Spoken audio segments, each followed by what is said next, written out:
ডিম যৌন দুর্বলতা কমায়, যত ধরনের শক্তি দরকার ডিম সেটা জোগাড় করতে। আমাদের শরীরের শক্তির উৎস, যৌবন শক্তির উৎস, দীর্ঘদিন ভালো থাকার উৎস, দীর্ঘদিন বেঁচে থাকার। দুধ খেলে এইজিং সমস্যার সমাধান হয়, মানে আয়ু বৃদ্ধি পায়। যারা দুধ খাবে ডিমের মতো, দুধ ডিম যারা রেগুলার খাবে তাদের আয়ু অনেক বেশি হবে। কিন্তু দুধের সাথে আপনি কোনো মতেই মধু মিক্স করতে পারবেন না। খাঁটি মধু, খাঁটি দুধ বিষ। যাদের স্টমাক প্রবলেম আছে, অনেকে বলে তাদের দুধ খেলে সমস্যা হয়, তাদের দুধটা প্রস্তুত করার জন্য একটু প্রক্রিয়া অবলম্বন করতে হবে। ডিমের হাজারো গুণ। এক মানে ডিম, ডিম মানে শুক্র, ডিম মানে শক্তি, ডিম যৌন দুর্বলতা কমায়, যত ধরনের শক্তি দরকার ডিম সেটা জোগাড় করতে পারে। সংখ্যায় আপনি যে যতটুকু খাইয়া সহ্য করতে পারেন, যেটা আপনার শরীরে মানায়। আর লো প্রেশারকে হাই প্রেশার করে। আর যাদের ক্যালসিয়ামের ঘাটতি আছে, ডিম তাদের ডিমের সাদা অংশ তাদের জন্য একটা মহা ঔষধ। ডিমের গুণ আমি বলে শেষ করতে পারবো না, কয়েকদিন লাগবে আমার বলতে। তা হচ্ছে আমি অল্প কথাই একটু বলি যে ডিম হলো ক্যালসিয়ামের কারখানা, ভিটামিনের কারখানা। এখন ডিম আমরা সবাই খাই, নাহলে বাজারে হাজার হাজার কোটি ডিম কিভাবে বিক্রি হয়। সারা পৃথিবীর মানুষই ডিম খায়, খায় না এমন কোনো মানুষ নেই। সব বৈজ্ঞানিকরাই খায়, সব গবেষকরাই খায়, আমি নিজেও খাই। এবং আমি কিছু মানুষের উপরে গবেষণা করেছি যাদের বয়স এখন প্রায় ৮০-৮৭ বছর। তাদের এই যে বয়সটা ৮০-৮৭ বছরের কারণটা আমি তাদের কাছে জিজ্ঞাসা করছি। বললো যে আমি সকাল বিকাল 2টা ডিম হাফ বয়েল করে খাই, আবার কেউ বলে পোস্ট করে খাই, কেউ বলে ওয়াটার পোস্ট করে খাই। 2টা ডিম খাই আমি ডেলি। এই ডিম খাওয়ার ফলে আমার শরীরের কোনো শক্তির ঘাটতি পড়ে না। এই বয়সেও আমি অনেক বেশি দৌড়াদৌড়ি করতে পারি, অনেক বেশি কাজ করতে পারি। উনি আবার সাইকেলে ঘুরে ঘুরে হকারি করেন। তাই বলে আপনি এই ৯৭ বছর বয়সে দেখেন আমার একটা কারিশমা দেখেন। আমি মানে রোড থেকে ওনার বাড়ির বারান্দাটা প্রায় ২-৩ ফিট নিচা, বলে এই ২-৩ ফিট আমি ডাইরেক্ট রোডে কোনো কিছু ছাড়া রোডের উপরে সাইকেল দিয়ে উঠি এবং নামি। আমার বয়স ৯৭ বছর, আমার ছেলের বয়স ৬০ বছর।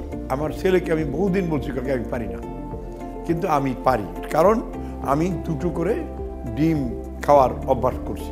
অতএব ডিম সম্বন্ধে আমার বইলা শেষ করা আমি বলে শেষ করতে পারবো না। তবে ডিম আমাদের শরীরের শক্তির উৎস, যৌবন শক্তির উৎস, দীর্ঘদিন ভালো থাকার উৎস, দীর্ঘদিন বেঁচে থাকার উৎস এবং দীর্ঘদিন শক্তির অধিকারী হয়ে বেঁচে থাকার উৎস হলো ডিম। ডিম যত পারেন আপনি চেষ্টা করবেন ডেলি 2টি করে ডিম হাফ বয়েল খেতে। ভাজা ডিমে সেরকম বেশি কিছু একটা পাবেন না। কাঁচা ডিমের ভিতরেও কিছু জীবাণু থাকে, অতএব হাফ বয়েল ডিমটাই বা ওয়াটার প্রুফ ডিমটাই সবচেয়ে বেশি উপকারী। জন্ম থেকে মৃত্যু পর্যন্ত দুধ, মায়ের দুধ পৃথিবীর সর্বশ্রেষ্ঠ খাবার। এরপরে আসে গরু বা অন্যান্য হালাল প্রাণীর দুধ। দুধ 10টা calcium, magnesium, zinc, amino acid আছে। দুধের ভিতরে আছে স্নেহাস্পদ পদার্থ, যেটা মায়ের দুধে আছে অনেক বেশি। 10টার মতো স্নেহাস্পদ পদার্থ আছে মায়ের দুধে, গরুর দুধে 6-7টা। অর্থাৎ শিশুর জন্য মায়ের দুধই সর্বশ্রেষ্ঠ। অনেক মা ভুল করে বাচ্চাদেরকে বুকের দুধ খাওয়ায় না, ব্রেস্ট নষ্ট হয়ে যাবে বলে, কিন্তু আসলে এটা ভুল। মায়ের জন্য বাচ্চারকে দুধ খাওয়ালে ব্রেস্ট টিউমার বা ব্রেস্ট ক্যান্সার হওয়ার ঝুঁকি বহন করে না, 1 নম্বর। 2 নম্বরে দুধ খেলে এইজিং সমস্যার সমাধান হয়, মানে আয়ু বৃদ্ধি পায়। যারা দুধ খাবে ডিমের মতো, দুধ ডিম যারা রেগুলার খাবে তাদের আয়ু অনেক বেশি হবে। আমি আমার নানুকে দেখছি যে সে সারা জীবন 1 গ্লাস দুধ খেত সকালে, এবং তার ফলে সে 105 বছর তার আয়ু ছিল এবং সবসময় তার স্কিন খুব ভালো ছিল। অতএব দুধ আমাদের স্কিনকেও ভালো রাখে, চুলও ভালো রাখে, এবং দুধ খেলে অর্ধেক রোগী হয় না। তো ডিমও এরকম। তো দুধ ডিম আপনার অসুখ ভালো করার প্রধান উৎস। এটা একটা ভিটামিনের ফ্যাক্টরি। অতএব দুধ থেকে যত জিনিস হয় সেটা চিনি মিক্সচার করলে পরে দুধের শক্তি কমে যায়, ক্ষমতা কমে যায়। চিনি মিক্স না করলে দুধ আপনি নিশ্চিন্তে খেতে পারেন, কিন্তু দুধের সাথে আপনি কোনো মতেই মধু মিক্স করতে পারবেন না। খাঁটি মধু, খাঁটি দুধ বিষ, এই জিনিসটা একটু সতর্ক থাকতে হবে। আর সর্ব উপায়ে হালকা দুধ খেলে আপনার প্রেশার বাড়বে না।